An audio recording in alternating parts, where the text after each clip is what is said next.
Alright guys, in this video we're going to show how to use the Silhouette Entities button in Solidworks. The Silhouette Entities button does exactly what it sounds like it does, which is similar to Convert Entities. Convert Entities pulls old sketch dimensions into new sketches.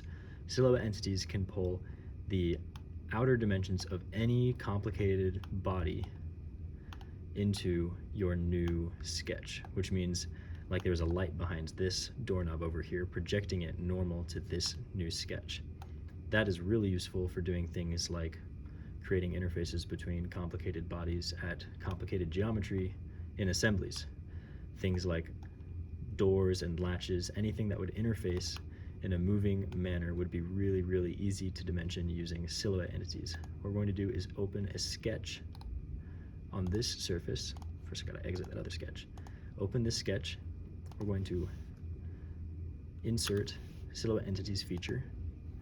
We just select the entities we want to silhouette. In this case, we only have one body. We'll select that, and we're going to do external and internal silhouette. That means the outer outline and this internal outline. When we click check, it'll just project it like a shadow onto our new sketch, like that.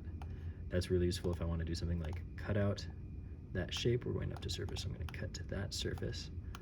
And the features are just that outer part, which is exactly what I want, because now I'm going to keep all bodies. Because I have that floating inside part, I have to click keep all bodies. Now you can see if this were to translate directly towards this piece, they would fit together perfectly. They're the exact same dimensions, which is really helpful for this complicated orientation and shape. We're going to show the same thing again over here by clicking on this guy. We're going to edit this sketch.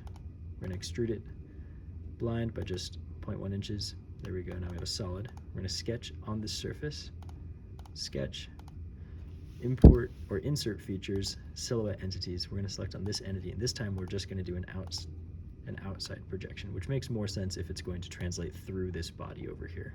If we were master modeling this to a new part, this would make a lot of sense. We're going to extrude a cut through this guy of just those exact dimensions in the normal direction to this sketch, which is really handy. If we wanted to export this as a new part, it would have the exact dimensions of the interface between this plane and this really complicated three-dimensional shape. And there you go.